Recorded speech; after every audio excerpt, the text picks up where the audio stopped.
Assalamu alaikum wa rahmatullahi wa barakatuh. Welcome to Friday Night Live with me, Hafiz Shaban. It is Friday, the 17th of September 2021, corresponding to the 9th of Safar 1443. We're in the second month of 1443. As usual, we are broadcasting live to Luton on 105.1 FM.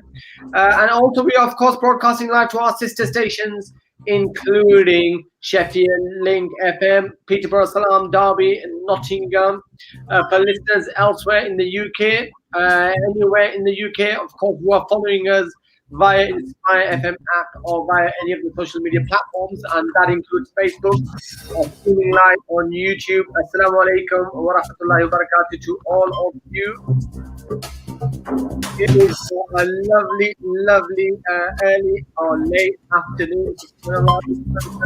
Being out there enjoying the very, very last few days of summer. And what better way to enjoy the summer than some fantastic news before coming on live. And I'm sure all of you have been following the news today. Of course, the announcement from the Transport Secretary, which has outlined the changes to the rules around international travel. So fantastic news, alhamdulillah.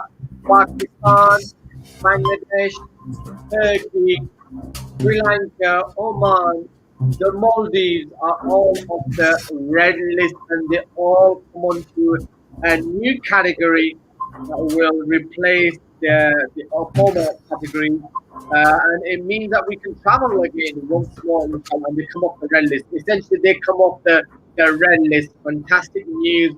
So start planning your trips to Pakistan, I guess. Anyway, okay. I don't think it's a fantastic reception today for some reason. It must be the Wi-Fi. But anyway, let's go back to the show this evening. Inshallah, remember to like us on our social media platforms. Do remember to perhaps get involved in tonight's conversation.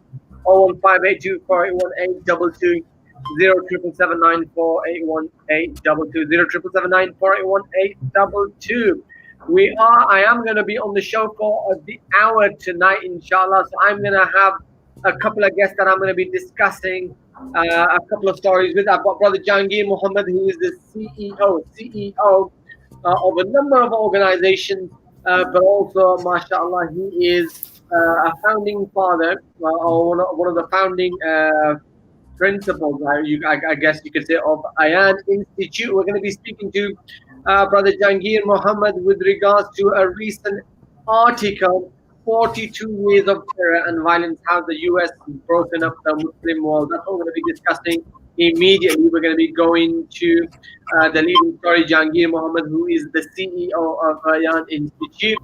Then I'm also going to be getting an update on Palestine, on Gaza. All right, we're going to be speaking to our very special guest, Wafa Al-Udaini, I believe, Al-Udaini, Gaza-based journalist, international correspondent for Palestine.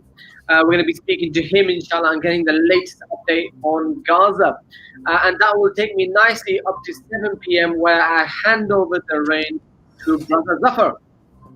Brother Zafar, from 7 o'clock to 8 o'clock, inshallah, he will be having a very special guest on the show tonight, and that's going to be the MP Sarah Owen. So MP Sarah Owen will be joining Brother Zafar from 7 o'clock to 8 p.m. So you've got 1 hour with your local MP to really ask all of the questions that you may want to raise to Sarah Owen. And trust me, Brother Zafar has got a packed agenda for Sarah. But if you want to get your questions to Sarah Owen, your local MP, 01582 481 822 0779 481 822. Right, producers, I hope you can hear me loud and clear, inshallah ta'ala. We're going to be going to our leading story, or the first story of this evening. And as I was saying earlier, it was one of the articles that was covered by 5 Pillars, in fact, and that was with regards to this story, or this headlines by 42 years of terror and violence, how the US broke up the Muslim world. And I assume that this was written by Jahangir Muhammad of the Ayan Institute, who argues that the war on terror did not start 20 years ago. Now, you might remember last week, last week we were discussing 20 years on from 9/11, and I had a number of guests from Cage and some of the other institutes, and we were discussing, why is it that we're 20 years on still discussing 9/11, and of course, it has its significance for America, and but the argument here is that Jahangir Mohammed says is that in fact the war on terror didn't start 20 years ago; it started 42 years. And of course, he is from the Ayan Institute, and he's been cataloging and describing and writing for a while on how during that period the United States has actually devastated and broken the Muslim world. I'm sure a lot of the people will agree with that, as part of a calculated military strategy. So this is the interesting part, as part of a calculated military strategy causing millions of deaths and casualties along the way. Let me stop talking and let me go straight to Brother Jahangir Mohammed. Assalamu alaikum, Brother Jahangir. Wa alaikum salam. Good to have you, mashallah, on the show again. Good to see you. You're looking well. How are you? Alhamdulillah, thank you for inviting me, and good to be back on the show and talking to your listeners. Excellent, mashallah. Jazakallah khair for that, Brother Jahangir Mohammed. So, Brother Jahangir, of course, tell us about your article. And it's not just about the article, I'm sure you've been writing on your own, as part of your own institute, with regards to, you're arguing 42 years of terror and violence, right? And some people would argue even longer than that. But anyway, and some people would counter-argue that. But where are you getting this specific 42 from, and what's the significance of the 42? Well, I think the significance of the 42, first of all, I thought it was important because a lot of younger people probably think the world, started at 9/11, the wars started at 9/11, but there's a build-up, so George Bush didn't suddenly snap his fingers and come up with a strategy for the Muslim world in a matter of days. A military strategy takes time to put together. And the 42 years ago, really, although you made the point that it started a long time ago, we could even go back to the colonial period and the post, the World War period, post-World War, where we got the rise of nation states, the current borders of the Muslim world. Around somewhere defined ethnic groups, but sometimes the borders were drawn with a pencil or a pen, with little regard to the people who lived there. And from that period on, really, ideas that took place in the Muslim world about governance and managing these states were primarily about some adopted socialism, some adopted nationalism, others democracy, and there was a general consensus around those things. But two things happened in 1979 which broke that consensus, and a new force emerged. And one was obviously the Soviet invasion of Afghanistan, and the jihad movement that was precipitated as a result of that, which drew on religion, although many of the different groups were also communists as well as Islamically orientated groups. So that was one, and the US was broadly in favor of that because they saw it as an opportunity to bring down the Soviet Union. We had a bipolar world order with two world powers who basically balanced each other, and Afghanistan had been a contest for a long time. Then the other thing that happened in 79 was the US's biggest ally in the region, military ally at that point, was the Shah of Iran, and a revolution took place in Iran, which toppled their biggest ally. And obviously at that point the US intervened, and their loyal ally at that point was Saddam Hussein, who invaded Iran, and we had an 8-year war where 1 million people died.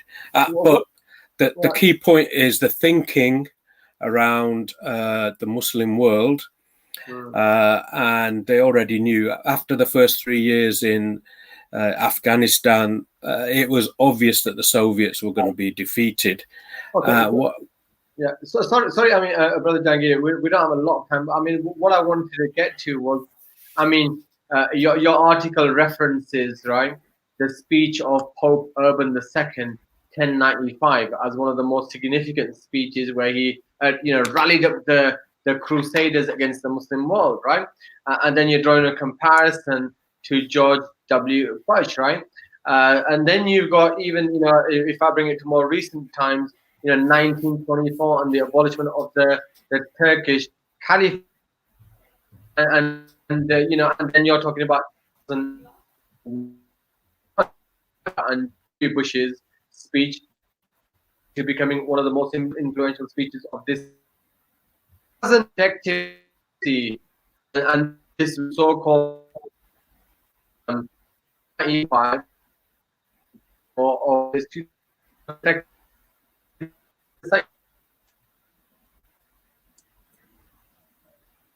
Sorry, I've lost you there.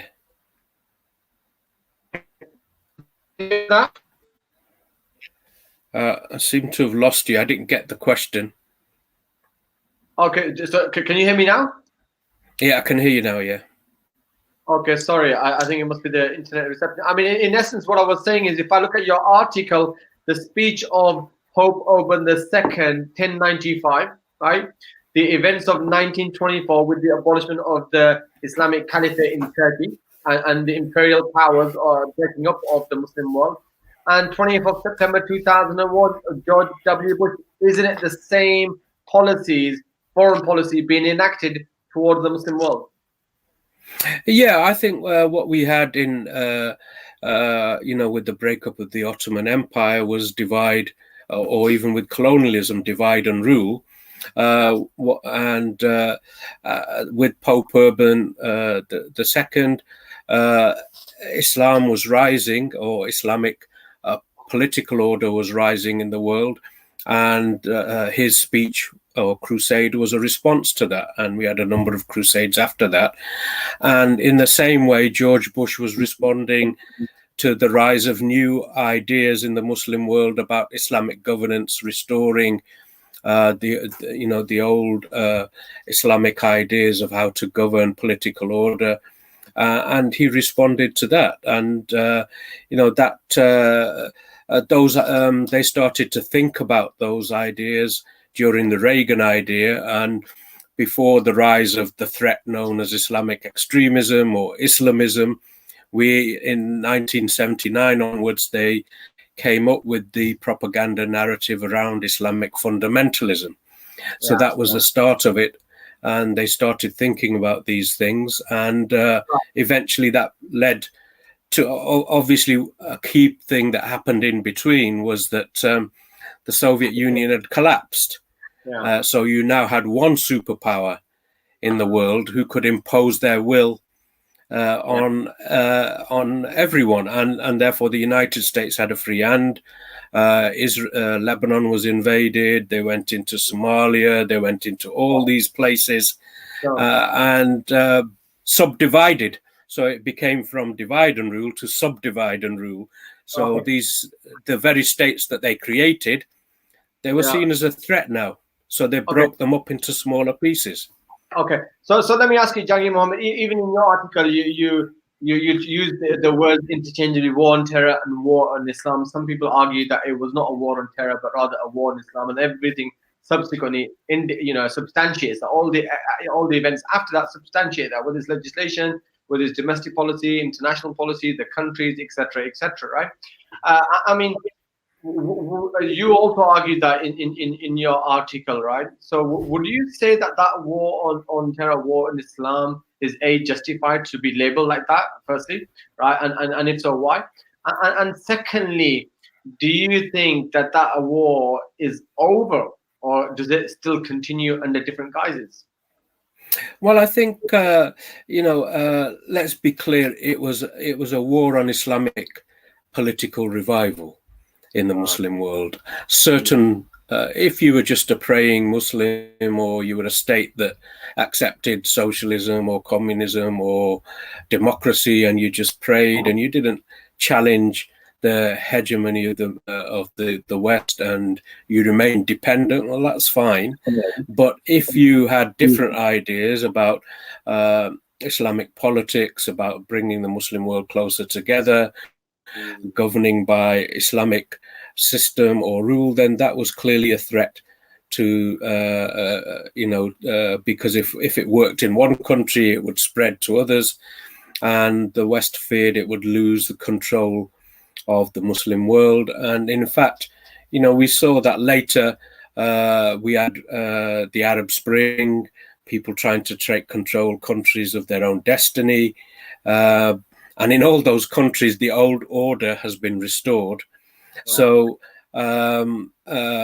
we've seen what's happened there. And so, in a way, they've succeeded in breaking and doing the subdivision. The counter revolution has happened. The United States didn't totally get its way because they failed in Afghanistan. One of their great aims was to establish a military base in Afghanistan on the border with China and Pakistan, and a military base in Iraq. They've not been able to do that, but they feel sufficiently confident that the Muslim world will take, these countries will take 50, 100 years to develop, and they have a bigger enemy now, which is China. So they've simply decided to move on. In the 79 period, they identified two threats.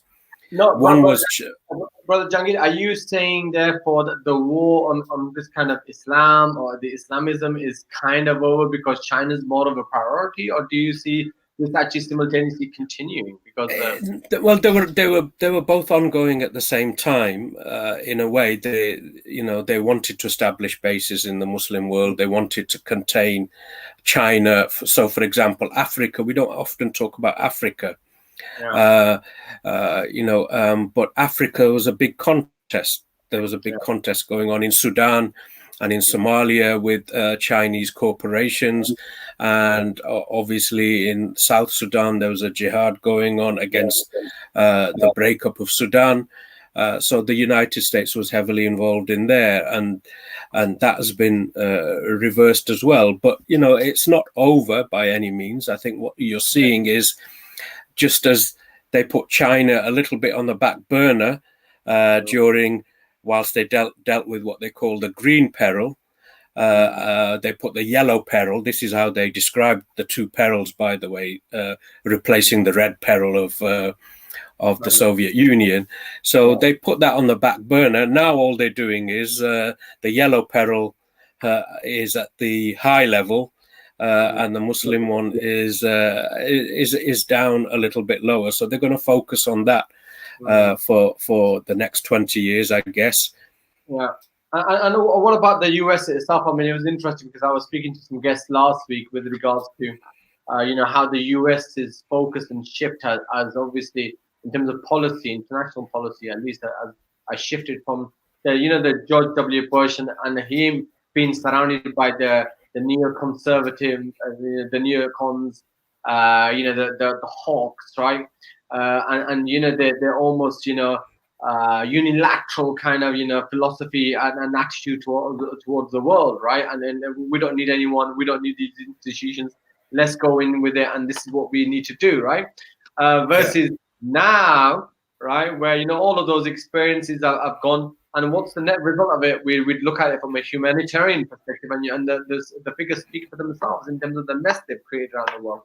But we've seen the shift in policy with regards to America, and it'll be interesting to hear your comments on that. But what about its role now in the world, America's role in the world, and the loss of faith in Afghanistan, the loss of faith of what is actually done, whether it's Afghanistan, whether it's Syria, whether it's Iraq, whether it's Palestine. I mean, its legacy is in shambles everywhere. It's actually interfered. Yeah, I mean, so you see that Muslim states are now turning towards China for economic development. They're not, which is even more of a threat for the US, because in the last 20 years, China's economic growth has been incredible, whilst the US heavily investing in military warfare. its economy has gone down the drain, and because of the internal situation in the country, and you also have a population change where in another 10, 15 years, the Latino and Black population will overtake the white population of the United States, and the US was built on white supremacy. So if they don't deal with the economic situation in their country and the economics get worse, then they will be faced with a divisive atmosphere within their country, which we saw during the Trump era and when he left as well. So they've got a very serious internal problem going on. And then externally, they've got China growing. So they have to stem China at the same, whilst they can't take them on militarily. They're hoping the Muslim world will take on China, I think, and that's not happening. But they have to do that at the same time. They've put $1 trillion,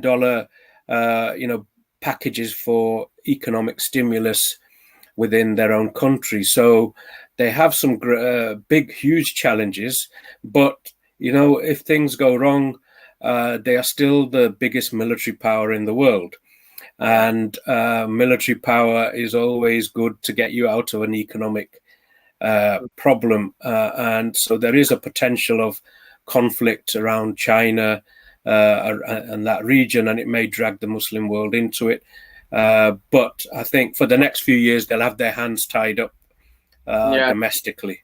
So we saw the recent announcements the last couple of days with regards to the pact between America, Australia, and Britain, and of course, obviously against the Chinese threat. But we're seeing that develop quite a lot. But I've got about 2 minutes left, and I just want to focus and get your expertise and your expert opinion on and comments on with regard to the Muslim world itself and the experiences that the Muslim world has gone through vis-a-vis America. On the other hand, how do you think? Obviously, it's a very broad question, but where's that left? The Muslim world and its approach and its kind of mentality towards America. Does it see America in the same way that I saw, for example, America 20 years ago? Does it really have, does America totally now lack any credibility after the shenanigans of Afghanistan? Yeah, I think what's happened is clearly we're seeing that even countries who are very close to the US, like Saudi Arabia, are looking at China. China, even in Africa, China offers a different model of development. So really, I mean, what has the United States brought to the Muslim world apart from destruction? So why would you want to be part of that? The populations are growing in these countries. Countries can't feed themselves. So they are desperate. We saw the Tunisian revolution. It was started by somebody who was trying to make ends meet. So poverty is a huge issue, even in these rich Arab countries. Very soon, the level of population growth, unless they get their economic act together, get their countries together, they won't be able to survive. And of course, all this broken mess that the US has done, they're going to have to put this together. I mean, the Muslims are going to have to live together, whatever their ethnicity, sects.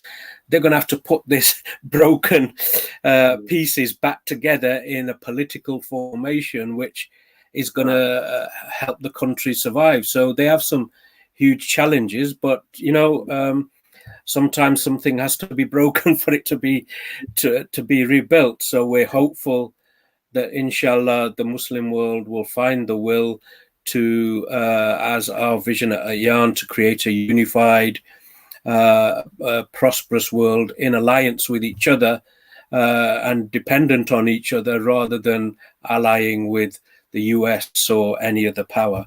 But there's a long road and struggle ahead. All right, Brother Jahangir Mohammed, would love to talk to you further, but unfortunately we've run out of time. Thank you very much for joining us on the show this evening. Thank you very much. All right, listen, that was Brother Jahangir Mohammed, I believe CEO of Ayan Institute, giving us his thoughts and expertise, political views on America, 42 years of military intervention in the Muslim world. I think the key message there was 42 was important from a 1979 perspective, but it's been a lot longer than that. We're going to go into a commercial break very, very soon. When we come back, we'll be getting an update from Palestine, from Gaza.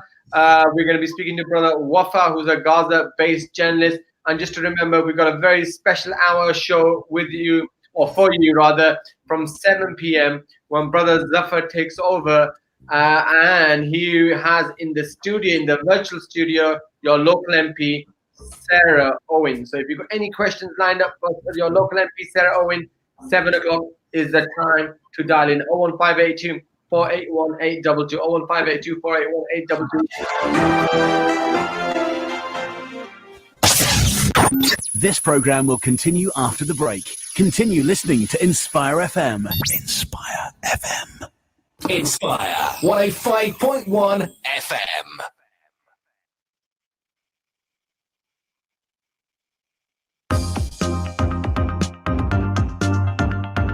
Assalamu alaikum. My name is Atya. I'm from Luton. My name's Yasmin. I'm from Bedford. My name is Shadia. I'm from Luton. My name's Nadia. I'm from St. Albans. I'm Misbah. I'm from Luton. Please tune in to Inspire FM 105.1 FM.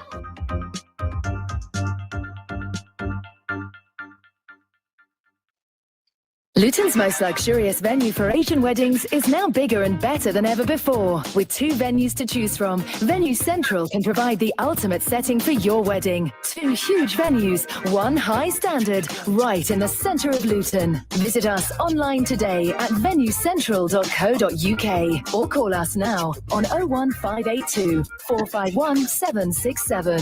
Venue Central, affordable luxury in a central location.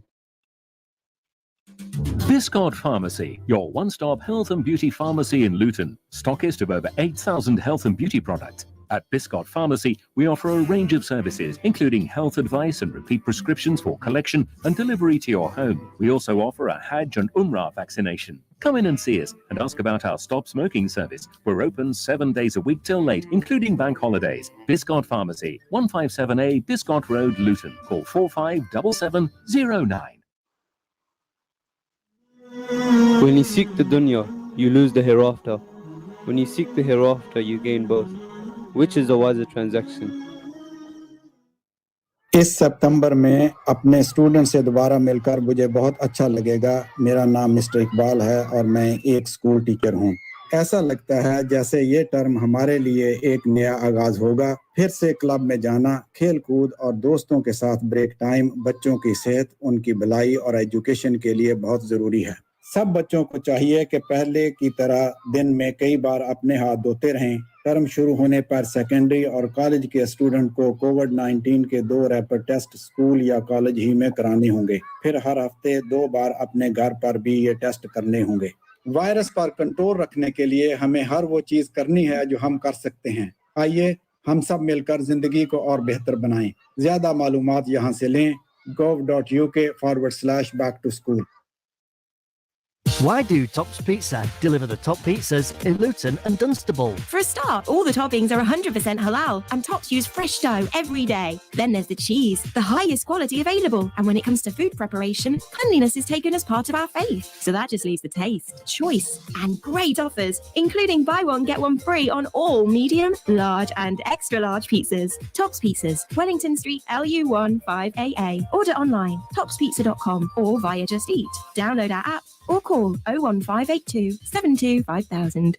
Assalamu alaikum guys, this is me, Baby Bilal. And it's me, Furman James. We are here to tell you about the kids right show that you must tune into because Brother Khalil, I don't know where he is. He's not here at the moment. Furman James, where do you think he is? Oh, well, I think he's probably sleeping somewhere. Oh, okay then. Well, whatever the case is, guys, make sure you tune into the Kids Round Show and Inspire 105.1 FM. The UK's finest. Okay then. Hold on, sorry I'm late, guys. Yeah, let me do the jingle now. Okay, this is Khalil Muhammad and...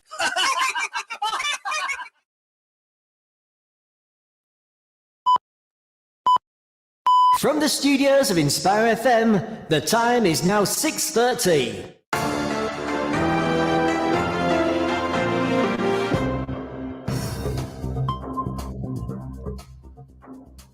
Assalamu alaikum wa rahmatullahi wa barakatuh. Welcome back to Friday Night Live. It is Friday the 17th of September. We've just gone past the half an hour, so it's just past 6:30 p.m. It is, of course, 17th of September, and it is corresponding to, I believe, the 9th of Summer 1443. As usual, broadcasting live on 105.1 FM, 01582 481822. 07779481822. I was speaking to Brother Jahangir Muhammad Jazakallah Khair. Brother Jahangir earlier, 42 years of terror and violence is how he has coined his last article for 5 pillars. So I was just asking him to explain his 42 years analysis and what he makes of the developments in the US internal and, well, more international policy, foreign policy. Interesting to hear Brother Jahangir Muhammad. Good to see him again. He is, of course, the founding father or the founding principal of Ayan Institute, based out of the north of the UK. We are going to be speaking to Brother Wafa, who is a Gaza-based journalist, international correspondent for Palestine Chronicle publication, feature article writer for several publications like the Middle East Monitor, Fact File, and others. He also contributes to BC FM radio for over the last 2 years and has been interviewed by several media channels, radio, and other social media outlets. So we're going to try to get through to Brother Wafa as soon as possible. Just connect me to Brother Wafa as soon as he is available, inshallah ta'ala. Sorry, I'm reading the wrong messages there. They haven't joined yet. Okay, let me know when Brother Wafa is available. We are going to be discussing and getting an update on Gaza. Gaza has obviously taken a bit of a side footing from international media, from national media, as you know, the focus of attention goes elsewhere. It doesn't mean the fact that the problems of Gaza and the problems of Palestine have been solved. No, still headlines. If you look at headlines and you seek the information with regards to Gaza and Palestine, then I have got an article here, and the headline: Israel hits Hamas targets in Gaza as hostilities escalate from the 13th of September. If you go to Al Jazeera and search under Gaza, tensions have been escalating after 6 Palestinian prisoners escaped from an Israeli maximum security prison, right? And a number of other articles. I've heard of food strikes. I've heard of people doing fasting. I've heard of a number of initiatives and demonstrations that are going on with regards to to of course highlight the plight of the Muslims of Gaza, the people of Palestine. So that hasn't gone away at all. Then we've got the settlement issues. We know about the settlements, and of course it became very, very famous recently, and that's what caused a lot of the recent tensions. So we'll get an update on the latest in terms of the settlements and the proposed evictions, inshallah ta'ala, as soon as we speak to Brother Wafa, and then we will get some other updates, inshallah ta'ala. Last but not least, just a reminder, from 7 p.m. Brother Zafar will be in the studio, in the virtual studio, let me add. So Brother Zafar will be taking on from 7 p.m. He will be in the virtual studio, and he will have a very, very special guest for the hour. And we are actually we have been able to secure a regular slot, all right, a regular slot with your local MPs. And this is an opportunity for you to really raise any of your questions, your concerns, local issues with your local MP, Sarah Owen. So Sarah Owen, live with Brother Zafar from 7 p.m. all the way through to 8 p.m. Let me go and find out what's happening with the latest. Okay, excellent. We have Wafa now in the studio. Brother Wafa, assalamu alaikum. Oh, it's Sister Wafa. Assalamu alaikum.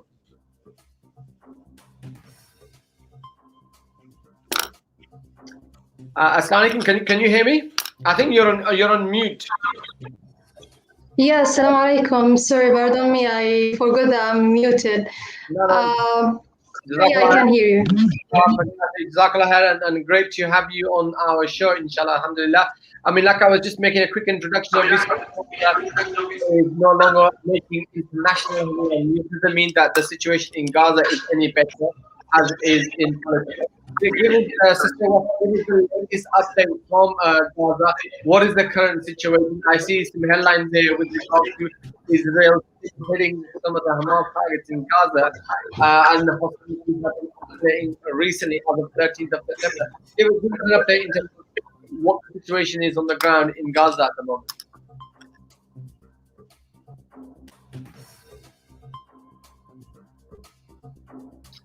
All right, I think we have lost Sister Wafa. Okay, lost connection. All right, okay, let's see if we can connect Sister Wafa. And then it's also good, actually, if you can let me know if it's a brother or a sister, actually, because I thought Wafa was a brother until I saw that it was actually a sister. A bit embarrassing. But alhamdulillah, was able to connect, was able to correct that. All right, so we are going to try to speak to Sister Wafa as soon as we're able to. Of course, we are speaking to the sister directly from Gaza. So as you can imagine, sometimes the connectivity is not going to be fantastic. So inshallah, just bear with us whilst we do that. I think Brother Zafar is already in the studio, so it'll be good to have a quick conversation with Brother Zafar. Assalamu alaikum, Brother Zafar. Can you hear me? Yes, I can. Assalamu alaikum. How are you? Alhamdulillah, alhamdulillah. Good you can hear me, inshallah. I can't see you. Maybe you haven't turned on your video, mashallah. But let's have a quick conversation. I'll turn it on briefly. There you go, Brother Zafar. Good to see you, mashallah. Good to see you. How are you? And then I'll go back because I think the setup I've got right doesn't really allow me to sort of talk and look at people at the same time. So no problem. So you've got a very special guest joining us from 7 p.m. mashallah. Indeed. We're talking to the Luton MP Sarah Owen at 7 o'clock, inshallah. So if people out there want to put some questions onto our MP, hold up the task, I guess, for the work that she's doing to the community, etc. So yeah, tune in 7 o'clock. All right, 7 p.m. Are you gonna disappear at 7 o'clock? Or are you gonna stay on? I'm gonna disappear, man. I'm gonna go for a break, inshallah. But listen, Brother Zafar, I'm gonna speak to you in a bit, inshallah, because I think we've got Sister Wafa back now. Sister Wafa, can you hear me? Assalamu alaikum. Yes, you're on mute again. Yes, salam alaikum. I can hear you, but actually not. You know, like there's cut off from your voice. Like I can't hear every single word you are saying. But you know, like I managed to understand what you want to say. But I hope that you understand me, and I hope that you can hear me well. Yes, we can hear you. Okay. Yeah, this is great. Yeah. All right. Well, why don't you give us a quick update with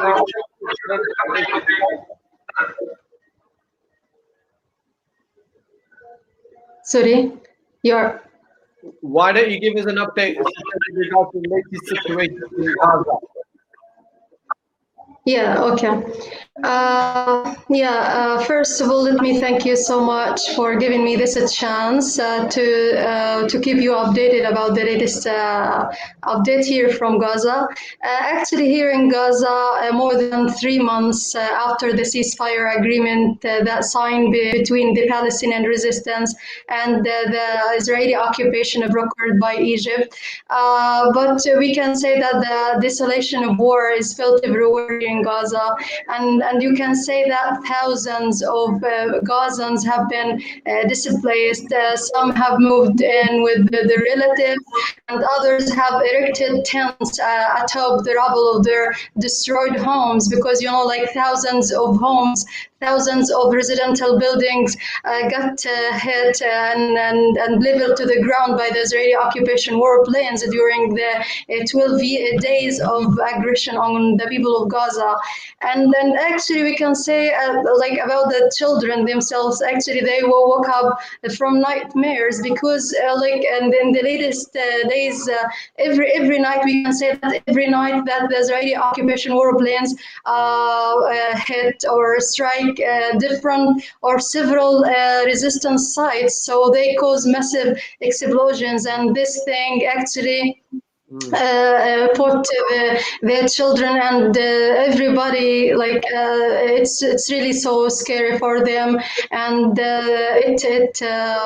it makes a trauma to they got traumatized actually by this massive bombings every night, we can say.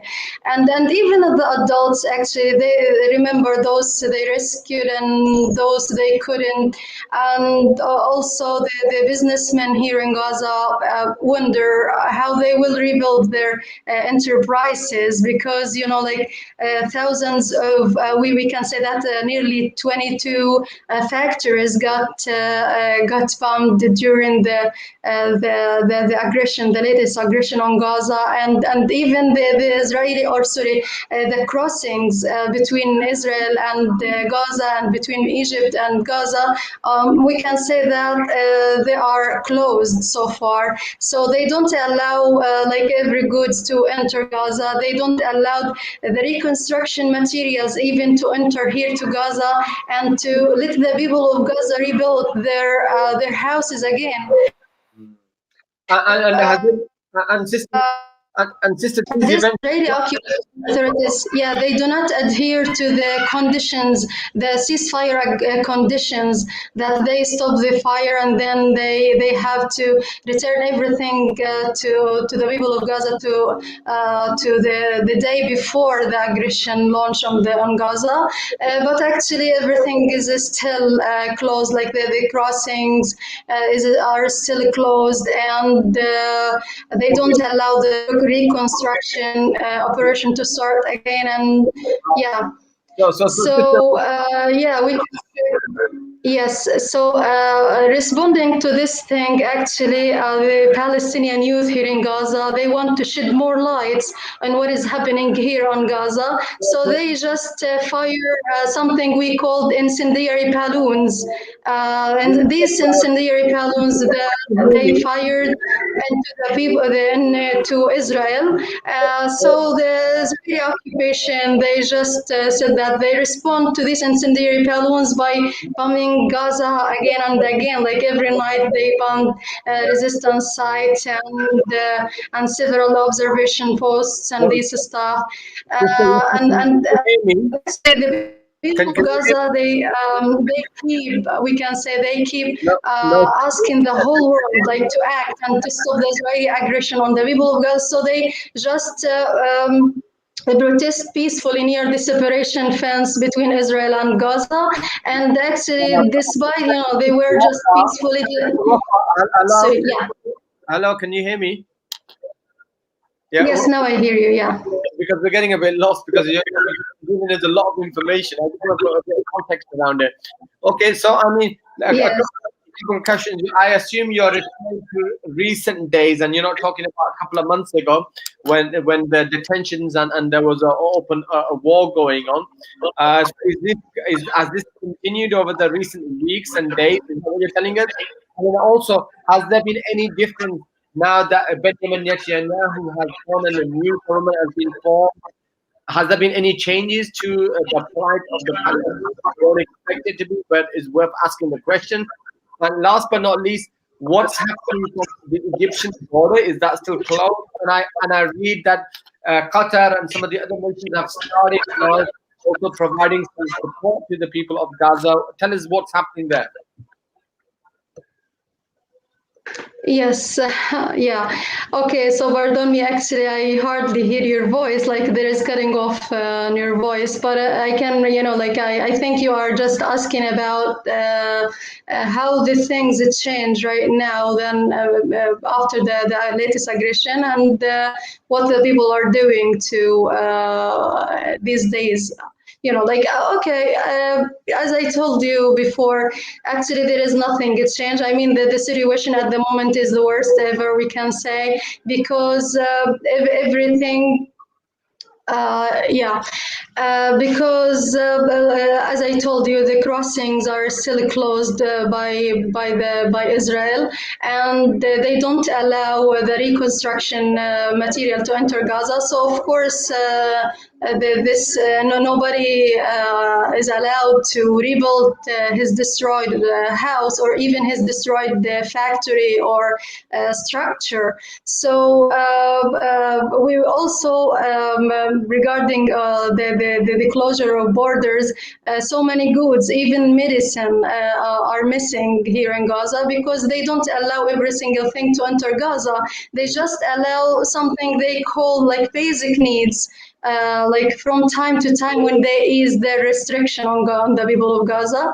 But we can say that it's really so bad, and the Israeli occupation, they do not adhere to the conditions of the ceasefire agreement, so they just stop firing or stop bombing Gaza, and that's it. For the people of Gaza, actually, what they are doing to shed more lights on what is happening here, they just did. Sister Wafa, tell us more about remember the settlements, right? Not the settlements, but the old Jerusalem, where some of the areas the Muslim families were being evicted from those, right? I forgot the name of the area. What is happening with regards to those? It was going through the High Court or the Supreme Court. What is the latest on that? Can you give us an update? Pardon me, Wallah, I didn't hear your voice clearly. Sorry, can you write that down, or can you, say that again, please? Yeah, can you give us an update? Right? After the news, of course, we know that there was, the Sheikh Jarrah, right? Remember Sheikh Jarrah? Yeah. Right, Sheikh Jarrah, Yes. and then there was other areas too where they're going to be evicted from that. What's the latest with those areas? Mm-hmm. So you are asking me about Sheikh Jarrah neighborhood and what is the latest update from there, yeah? Yes, exactly. Yeah, okay. So, the condition is still as it is indeed, and there are the people of Sheikh Jarrah Palestinians and Sheikh Jarrah neighborhood in occupied Jerusalem. Actually, they are just fighting for their right because they are still subjected to be deported from their homes in any moment. So they are just now, from time to time, they just do campaigns in order to shed more light on what is going on in Sheikh Jarrah neighborhood and what the Israeli is doing.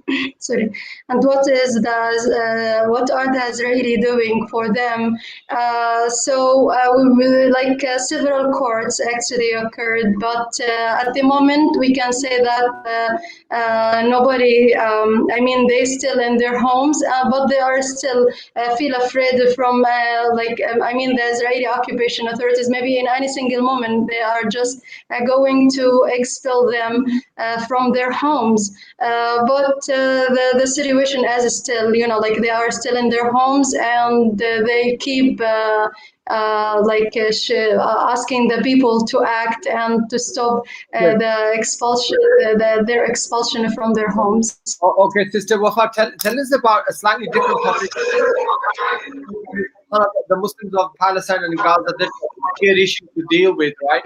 In terms of occupation and their lives, and they're being lost all the time. But what about with regards to even this COVID and coronavirus? There was no medical facilities and treatment that was being provisioned for the people of Gaza, and we know that they've been living in an open prison for many years anyway. So as if coronavirus is going to make a difference, right? But I did read that they weren't even allowing the vaccinations, for example, for people locally. What is the situation on the ground with regards to this pandemic? And has it made a difference at all? Because astaghfirullah, you're living in conditions even worse than this. I totally appreciate that. Yeah, of course. Like the lockdown is not something new for the people of Gaza, so they just used to see such restriction, but from the occupation, but this time from the government, like so at the moment, actually, we have the second stage of coronavirus here, or COVID-19 here in Gaza, and we have, like, every day we have over than 1,000 cases. I mean, like, just in the latest 24 hours, we have 15 people. But regarding this, yeah, of course, you know that in Gaza we don't have enough hospital. We don't have enough hospitals here in Gaza, and we don't have enough medical treatment or medicine here in Gaza. So yeah, the Ministry of Health actually is on the brink of collapse, and many things are missing from the pharmacies and from the hospitals. But they actually struggle to save the lives of the people in Gaza here. Okay. And I mean, is there aid from Muslim organizations? Like I know there's Muslim organizations within England, within the UK, that try to get support and provide humanitarian aid to Gaza, and are you seeing any of that come through at this stage? What's happening? Is there NGOs helping out, Muslim NGOs that are helping out that you will call out? And what is the key area? What are the key areas that you still need kind of Muslims to help support in?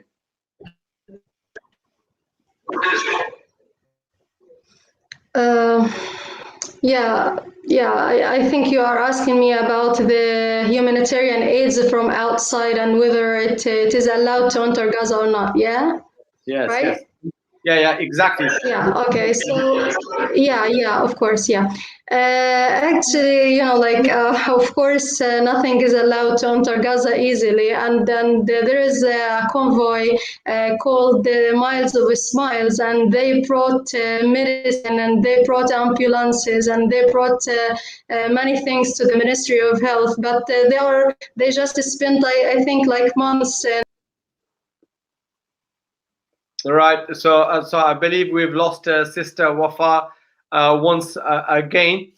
So producers, that's fine. Inshallah, let's call it a day with Sister Wafa. That's fine. We've only got a few minutes left, inshallah. So let me just summarize. Of course, not surprisingly, she's not, of course, pointing any bright picture with regards to the current conditions of the Muslims in Gaza. That doesn't mean the fact that despite all of that, that the Muslims of Gaza, the Muslims of Palestine are not optimistic. MashaAllah, alhamdulillah, they always remain optimistic. That is the nature of the Muslims, always remaining optimistic. But the circumstances are dire, as we are hearing from Sister Wafa. I was trying to understand also what's happening with regards to some of the humanitarian effort, aid, support that external communities, international communities are able to provide. And she was mentioning that she has seen some evidence of that reaching the Muslims of Gaza, but she did note the difficulties and the constraints within which they are obviously arriving in Gaza. And I really felt bad actually asking the question with regards to coronavirus and the pandemic, because the Muslims of Gaza and Palestine have got far bigger issues to deal with than this pandemic. This pandemic, when it hit us around the world, we realized what it means, and we realized what does it mean, when we talk about living in an open prison.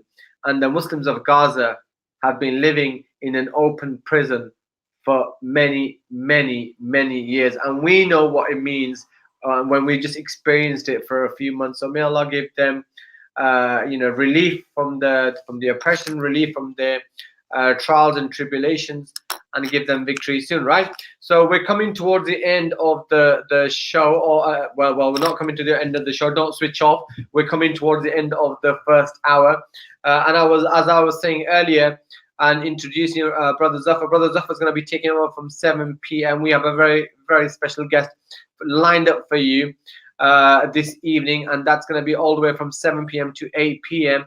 And that's your local MP. Your local MP Sarah Owen is in the virtual studio with Brother Zafar. Now, Brother Zafar's got a number of different topics that he's got lined up for you, but don't rely upon Brother Zafar to ask all the questions. We want questions coming from our audience live to the local MP, and there's no better way to actually, kind of ask and query than to ask the questions directly. And that's going to be opportunity 01582 481 822.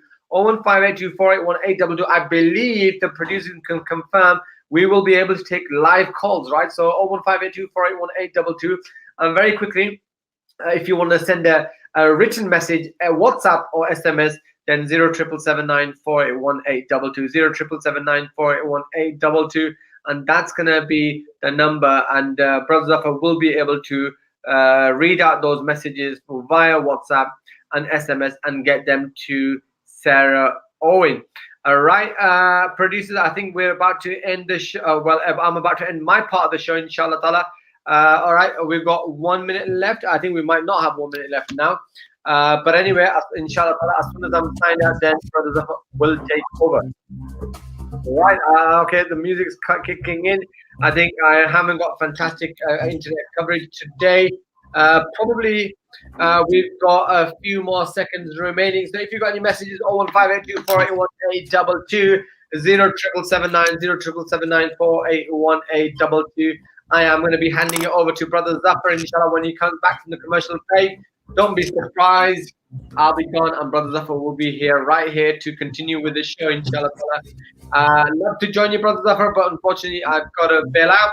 And until next week, inshallah, I will be back next week, inshallah. Some great, fantastic news. Pakistan is off that red list. Bangladesh is, Turkey is. So start planning those. Take it easy. Assalamu alaikum. This program will continue after the break. Continue listening to Inspire FM. Inspire FM. Inspire 105.1 FM.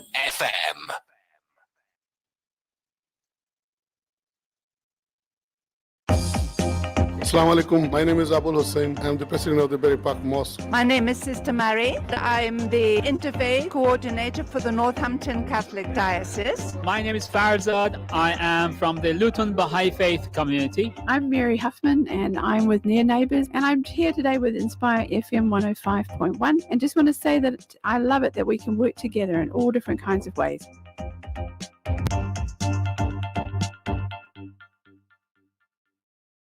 To make it as easy as possible for people to get their jabs, Bedford Borough Council is offering free taxi rides to and from local COVID-19 vaccination sites. To find out how to book, visit www.bedford.gov.uk/vaccitaxi. Get vaccinated. Let's get back to the things we love.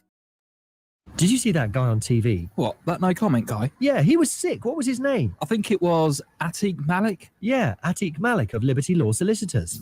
Atiq Malik heads up the criminal law team at Liberty Law Solicitors, specialising in everything from serious crime down to road traffic offences. To find out more or for a free telephone consultation, call 01582 459955. Liberty Law, there when you need us most. Crescent Hall, a large, elegant venue in the heart of Luton. As well as a grand banqueting hall, Crescent Hall provides you with kitchen facilities, a bridal room, a family room, as well as a prayer room. Ideal for conferences, weddings, mehndi and engagement parties. We have ample parking for guests. Our rates are highly competitive. Contact us today for a personalised quote. Call us on 01582 72 33 86. For further information, visit us at www.crescenthall.co.uk or email us at info@crescenthall.co.uk. Crescent Hall, adding comfort and style to your event. Inspire FM would like to show a massive appreciation and give thanks for the organizations that provide them with the lectures and talks which makes Inspire FM possible. May Allah bless them all. We've all had those moments we tell ourselves, it's just nothing. If you've had tummy trouble, such as discomfort or diarrhea, for 3 weeks or more, or seen blood in your urine, even just once, don't ignore it. It could be a sign of cancer. It's probably nothing serious, but finding cancer early makes it more treatable. Your NHS wants to see you. Contact your GP practice. Help us help you. It doesn't take much to bring some difference. You give some change, which makes a change. Because nothing gets mileage like a charity. Just a little change turns into a chain. And before we know it, the results are massive. So give a little to make a big difference. For donations, call now. UKIM 0207 387 2157. Oh, Hillary, I was going to use newspaper display advertising. But it costs £10 per inch. And that's too expensive. Oh, indeed it is. I want to sell a 10-foot ladder.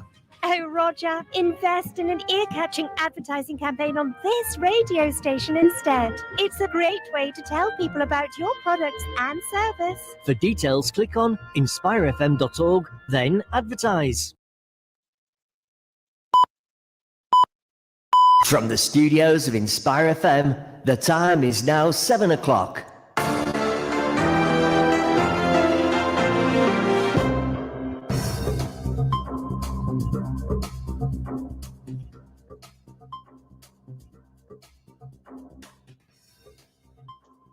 Assalamu alaikum, welcome back. You're listening to Inspire FM. This is Friday Night Live, and my name is Zafar Iqbal.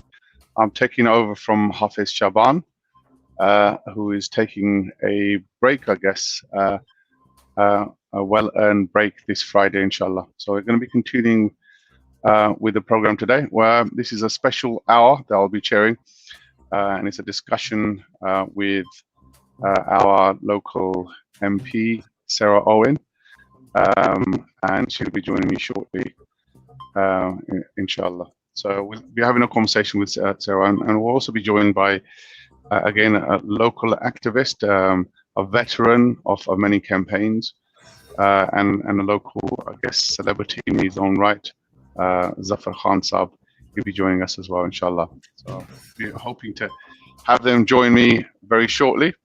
While that is being sorted out, just give you a recap of what's been happening, I guess, in the previous half hour. So you were with Hafiz Shaban, and he was having a conversation about the situation of people of Gaza and what they have to endure on a day-to-day basis and what life means for them. We had a representative from Gaza, Sister Wafa Al-Udaini. Inshallah, she was on the conversation that we had earlier before the break. So we're going to be looking forward to the next hour. We've been having a conversation with our MP. Hopefully be a light-hearted discussion. But I am hoping and anticipating that actually the listeners will participate, take part, call in, text message, message me, so we can have that conversation. Our number is 07779 481822. That's if you want to ring or text message us, inshallah, or even WhatsApp us. And also our studio number 01582 481822. That's another way that you can join me, inshallah, today, have that discussion. So as I said, I'll be having a conversation with our local MP, Sarah Owen. She's an MP for Luton North. And she messaged me to say she's having some internet glitches, but here she is. Hi, Sarah. How are you doing? Hi, I'm well, thank you. How are you? And good to see you, Zafar, as well. And you. Nice to see you. Thank you. Assalamu alaikum, Zafar Saab. Apologies, I can't turn my camera on. I've got some issues where I'm at the moment, and I've got bandwidth issues on the internet as well. Tend to keep it off. So hopefully we can have a visual conversation from yourselves and an audio one from me. Okay, that'll do. Indeed. So I guess as a brief introduction, Sarah, you've been our MP for, is it two years now? Is it almost 2 years? Nearly 2 years, yeah. Nearly 2 years. And you've basically represented Luton for the first time this time, standing in for the Labour Party. And you've been an MP for the Labour Party locally. I'm sure a lot of people know, but I'm trying. I mean, there's lots of people out there like myself who don't participate in politics that much, to be honest. So, it's quite useful, I guess, to know. and I think we want to make it a conversation and want to have an engaging conversation, hopefully, and hopefully that our listeners will find it entertaining and also informative as well. So that's the purpose of discussion. But before we move on to sort of, I guess, specific questions about yourself and Luton specifically, and again appealing to the people who are perhaps not too engaged in the political scene. What I mean, as an MP in Luton, tangibly, what's the difference between, I guess, people who are represented in the local council versus MPs? What does that mean tangibly? I know you're a representative of the Parliament in Luton, but in terms of local initiatives, local issues, what does an MP do basically? That's a question that is put to MPs a lot. But first of all, I just wanted to say thank you very much for having me on the show again and on Inspire FM. And it's a real pleasure to be able to join everybody. I've been on before to talk about specific issues around the exam chaos that we saw last year and also knife crime. But I think it's really welcome that we get to have this sort of more informal conversation for exactly the reason that you just said. Unless you follow politics, I think it can sometimes be confusing or alienating, and that is exactly what I do not want. Politics should be for everybody. And when it comes to the difference between what councillors do and what MPs do, I boil it down to something quite simple, really. If you can see it outside your door, whether it's pavements, roads, bins, street lights, then that tends to be council. Everything else, whether it is accountability for schools, for the Department of Health, for hospitals, for kind of organisational side of things, and funding for those organisations and for local authorities and local councils, then you're looking more to what the MP does. MPs are legislators. They are the people that have the laws, that make the laws and challenge the laws quite often that we all have to live our lives by. So that's kind of where I boil it down to. It's not as simplistic as that, but it's always a good start when it comes to differentiating what your councillor does compared to what your MP does. So, and the other one of the key, I guess, distinguishers is what people can touch and feel in terms of delivery, right? And what you mentioned is quite straightforward in the sense that, yeah, okay, well, the roads need cleaning, so therefore somebody must be responsible for organising the cleaning of the roads. But for the MP, it's more of a political role, I guess. It's more raising awareness, more kind of like talking to the right people, and I guess is that will that sum it up, or do you have some strategic deliverables as well? Absolutely, we have strategic deliverables. So for me, my priorities are always going to be jobs, inequality, health, housing. And that has an impact locally as well. And changing laws at a national level has a direct impact locally. When it comes to also the area and the numbers of people that we represent, it's far greater than what a single councillor would represent. So councillors will be broken down into what we call wards, which is their very, very local area. Whereas I represent the whole of Luton North, for example, which is 70,000 plus voters. So it's a lot bigger area. And in terms of the accountability side of things, we're accountable for a much larger patch. But we do have the power and the influence to be able to make influences and changes that have a big impact locally. So, for example, just last week, after hearing complaints from residents, time and time again, people with PTSD, mental health issues, people with young families and people with pets, I have been able to present a bill, the first bill, to increase the fine on fireworks misuse from the usual £90, which is what they usually do, to at least £1,000, and looking at different ways that we can encourage people to use quieter fireworks or perhaps use them earlier on in the evening. So we can take very local issues to Parliament, and that's my job, to be Luton North's voice in Westminster. And I think one of the most telling statistics for that is that since 1950, Luton has been mentioned more times in Parliament this last year than it has ever. Indeed. Okay, so this we'll talk about that fireworks bill later on, I guess. So it's an example of what can be done. MPs are legislators, and if they see a problem which could be dealt with by amending the law, then that's your role. But I guess if, as an opposition MP, I guess, again, just focusing on delivery side of things, the delivery is the responsibility for the government at the moment, the people who are in power, and they've got the executive responsibility in terms of making sure that you know, for example, you know, I don't know, the ports are functioning, I guess, in this Brexit period, and the minister responsible Not is doing a very good job of that at the well, moment. we'll talk about that in, later on as well. So they've got actual physical, tangible responsibilities that we can say. But as far as you're concerned, you sit in opposition at the moment, and therefore, in some ways, your role is much more kind of like you raise issues, but you have to convince the wider audience to be able to put your kind of like your proposal into law. There's a bit of both, actually. Yes, ultimately, I would always rather we had Labour in power, because then we can go further, much further and much faster than in implementing change. But as an opposition MP, I am never going to sit back and just wait for that time that we're in government. I'm always going to fight and push for change. And that is something that I do already, particularly on the select committees where we have cross-party representation. And I fight, and I've been very successful in making sure that recommendations have gone into reports to government, and we've seen change from it. And also making sure that what I'm putting forward, it might not go as far as I would want it to go, but I want it to actually make change now and not wait for the next election or to the next Labour government to actually see that change. And today already, I've had people from different parties, MPs from different parties, asking if they can support my legislation that I've put forward. So there are ways around it. Granted, opposition can be one of the most frustrating places to be when you can see all this need for change and a way through it and a way to do it and a completely different ideology and priority to, say, Boris Johnson.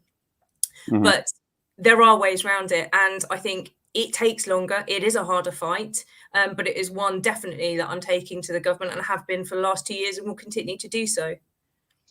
Indeed. So that kind of brings me to the next question, which is, and in some ways you have partly answered it in the sense that you sit on opposition benches, and in some ways to a casual observer, because you haven't got, I guess, the support of the majority who are in power, in some ways you're relying and I guess it's much harder to be able to sort of put your concerns and needs of the local to Parliament, I guess, and then get your way. I think it can be very, very frustrating. And one of the most frustrating times of being an opposition MP, I think, was this summer over August, when we were trying to get people back from Afghanistan and trying to get information. We know that the government ministers held briefings just for Tory MPs. And I find that completely unacceptable when it was a case of life and death situations that we were trying to get people back home or back to safety. That is completely unacceptable to play politics on that level. And that, I would say, was possibly one of the most frustrating times as an opposition MP. Also, when you are asking a question and holding a minister to account and they are telling something that is just fundamentally untrue. When Matt Hancock, and I questioned him about the shortage of PPE throughout this pandemic, and he sat there and blank told me that there was never a national shortage of PPE. Yet we know there was a national shortage. We saw nurses in bin bags. And I think Parliament has been quite strange this last year in the fact that the government have been protected almost by the pandemic, because there hasn't been the normal back and forth that we would normally have, and in face-to-face. And looking somebody face-to-face, eyeball to eyeball, is a very different set of circumstances to, I say, what they've had recently. And I would hope now, coming out of this pandemic, that people can see really what their priorities are, and they are not the priorities of people in Luton North and the majority of people in the country. So if I can bring you in some ways, I guess, I think Sarah's just shared her frustration. In some ways, from a layperson's point of view, Luton has been disadvantaged in a sense, because we've voted in somebody from an opposition party rather than party in power. And I guess from, getting our voices heard and getting things through, it's always better to have somebody who's in power, who's representing you for the town. Would that be right? Well, I suppose you have a point there, but I think looking at Sarah and also Rachel Hopkins, who is my MP for Luton South in my area. It depends on who is representing you or who is actually your. I think it's more a kind of a representative rather than a delegate that you are sending. And I think it depends on the quality of the MP, quality of your representative or your member of parliament. But I mean, I think you have a point. But my view would be that it is how competent and articulate a member of parliament is in his or her representation or approach to representing the constituents. And my view would be, as an ex academic, I would say, well, both the Luton MPs have been quite effective in terms of representing the interests of their constituents, and in most areas, I would say. And but there is a clear disadvantage, especially when there is a huge majority with the sitting government, as the current government has. I don't know the number of MPs that are that majority, but I think it's well in excess of 100 or maybe thereabout. And governments with that large majorities usually get very smug and also don't sometimes worry too much about the opposition. Um, but I think it's the ability of a member of parliament to actually to hold the government to task, or take the government to task, and particularly particular Assalamu ministers. alaikum. In Sorry, Luton and surrounding excuse me, areas, it's now let me time get for that Salatul sorted out. Maghrib. लुटन और इसके मज़ाफ़ात में नमाज मगरिब का वक्त हुआ चाहता है। Apologies, we're going to have to This program pause has for a been minute. sponsored by Ideal Properties. Contact us on 01582 72 11110 or log on to www.idealpropertiesltd.co.uk. Allahu Akbar, Allahu Akbar, Allahu Akbar, Allahu Akbar. أشهد أن لا إله إلا الله أشهد أن لا إله إلا الله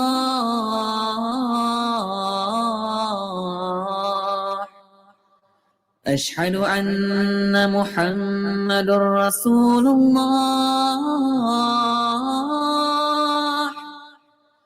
أشهد أن محمد رسول الله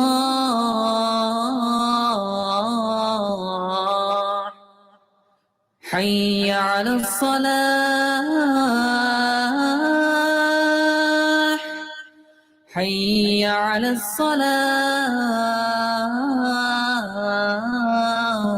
الصلاة حي على الفلاح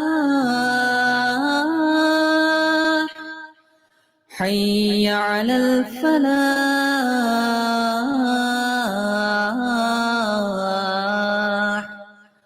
الله أكبر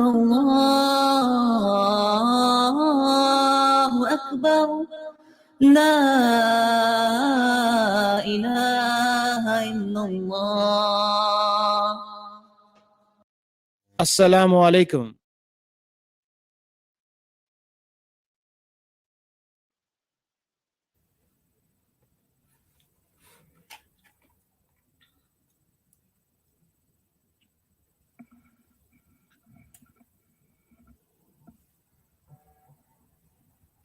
Welcome back. Apologies for that. I wasn't paying attention to the messages I was getting from our producers. As you know, through the pandemic, we are now virtual. we're broadcasting virtually like everybody else. So we're not actually in the studio anymore. It's a secret that I'm letting out to the people. So we're having to coordinate like yourself between the various parties remotely. So apologies, listeners. That was a sudden break in our discussion. I guess we could take this opportunity to move on to the next item of discussion. So we've got another 6 minutes or so before we take the normal break at the half hour. But Sarah, if we can move on to, I guess, the next item or topic of discussion. So I guess we talked about what role of an MP is. Yes, you come to Luton new from elsewhere. So it's more about how you've settled in and how do you think you're actually contributing to life in Luton? Well, I, like thousands of people in Luton, have come and made it their home, and I absolutely love it. It's home to me. It's where my little one has taken her first steps, said her first words. She's a Lutonian. She's got a Luton kit. She looked like a little boy in it actually for quite some time, but she's got some more hair now. And in terms of life in Luton and my role, I gave you an example just of how much I think coming from outside and into Luton, I wanted to prove myself. I know I had something to prove. And so I try not to take days off. I work, I say yes to pretty much everything that I can do. And also, I think even if you're from Luton, you've always got something to learn. Because our community is so diverse, so wonderfully diverse, there's always opportunities to listen, to learn, to learn from somebody else, learn from your neighbour. And that is a good characteristic of a good MP, is to listen and to learn.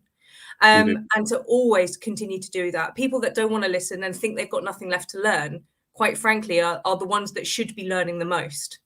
And I think I want to come back a bit to your other point. And it's yes, I would always rather have the power of government, and it would always be good for an area. But when you vote for a candidate, you vote on their values and what they're going to do for that area. And I do question whether a Conservative candidate has the right values. If you look at next door neighbour, for example, in Nadine Dorris, who's just been promoted to the cabinet by Boris Johnson, she has said Islamophobic comments repeatedly, not just once, twice, 3 times, and has now been promoted to government. And that is not the sort of person that I think we should have representing us in government at all, regardless of party colours. And so it's about somebody's values, who they are and how hard they're going to work. Indeed, I think it's a fair point. I was going to come to some of those points before we had that break. But yes, it's also a question of the preference of the constituents and of course Luton. In Luton, over the years that I've lived there, you've had either Conservative or Labour, and I think I go along with Sarah's analysis about values, and I've lived under Conservative government for 18 years or so, and under Labour government as well. I mean, Blair government and Brown government. So that there's a difference. Even if one wasn't a member of the Labour Party, as I am, you have you feel the difference. Labour governments, by and large, tend to be more open, more approachable, and that is also reflected in I think I have to sort of mention here that this is not a party political discussion. I don't have representatives from the other parties. So, I've actually declared that I'm a member of the Labour Party. So therefore, I mean, you can deduce. But in some ways, that makes it worse because we haven't got a representative from. Well, I mean, I have to speak my mind. Absolutely.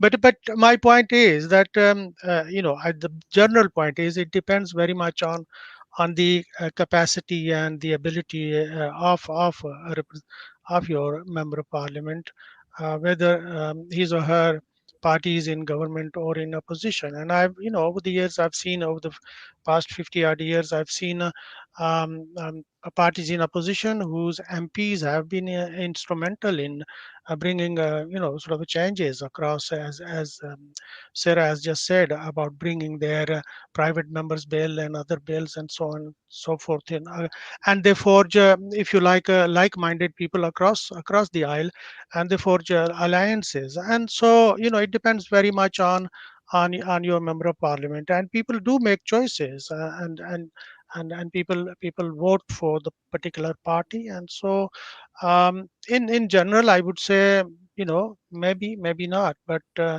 I think a good MP would serve his or her constituency just as well, whether their party was in power or not.